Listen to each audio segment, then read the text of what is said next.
ఇవాళ ఉన్నటువంటి పరిస్థితిలో ఉద్యోగుల యొక్క జీతభత్యాలు ఉద్యోగులు తీసే జగన్మోహన్ రెడ్డి గారి హయాంలో ఒక్క వాళ్ళని కూడా ఉద్యోగం నుంచి తీసివేయాల. కానీ రాటు 2.5 లక్షల మందిని ఒకేసారి తోసవతలు పెట్టేశారు వాలంటీర్స్ ని. బెవరేజెస్ కార్పొరేషన్ సంబంధించి వైన్ షాపుల్లో పనిచేసేటువంటి వర్కర్స్ అందరినీ తోసవతలు పారేయటం జరిగింది. మరలా ఇప్పుడు తీసుకుంది ఈ ఫైబర్ కార్పొరేషన్. దీన్ని ఏం చేస్తారో తెలియదు.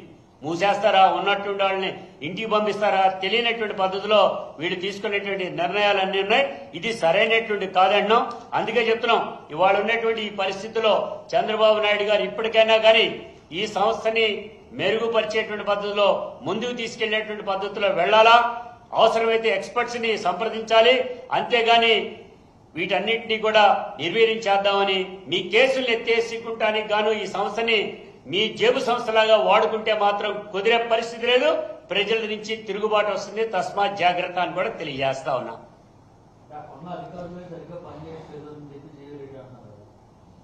అధికారులు పని చేయకపోతే అధికారుల మీద యాక్షన్ తీసుకోవాలి. ఆ అధికారుల్ని ఇంటికి పంపించాలి. అంతేగాని సంస్థను నిర్వీర్యం చేయడానికి నెట్వర్క్లు పనిచేయట్లేదు. నెట్వర్క్లు కోటి కనెక్షన్ల వరకు తీసుకొచ్చామండి. 15 లక్షల కనెక్షన్ల వరకు ఇచ్చేటువంటి నాక్ విశాఖపట్నంలో ఉంటుంది. దానికి కోటి కనెక్షన్ల వరకు సెంట్రల్ గవర్నమెంట్ యొక్క దీంతో మనం తీసుకున్నాం. ప్రతి జిల్లాలో కూడా ర్యాక్లు ఏర్పాటు చేశాం, సిగ్నల్ త్రూ చేశాం. ఒక సిగ్నల్ వ్యవస్థని ఎక్కడ కట్టైనా రెండో పక్క నుంచి ఇమ్మీడియట్ గా 10 నిమిషాల్లో ఇచ్చేటువంటి పద్ధతి తీసుకున్నాం. దీన్ని ఇంకా అప్గ్రేడ్ చేసి నెట్ సిస్టమ్ అంటాం. నెట్ అంటే రింగ్ సిస్టము, నెట్ సిస్టమ్. దాన్ని మధ్యలో గీతలాగా గీసినట్టు ఎక్కడ కట్టైనా మరుక్షణంలో రెండో చోట నుంచి దీన్ని కనెక్ట్ చేస్తే వెంటనే సిగ్నల్ వస్తుంది. ఆ సిస్టమ్ డెవలప్ చేయి. నువ్వు చేయలా. కానీ జగన్మోహన్ రెడ్డి గారు ఏం చేశారు? ప్రతి ఇంటింటికి నెట్ వెళ్ళాలి.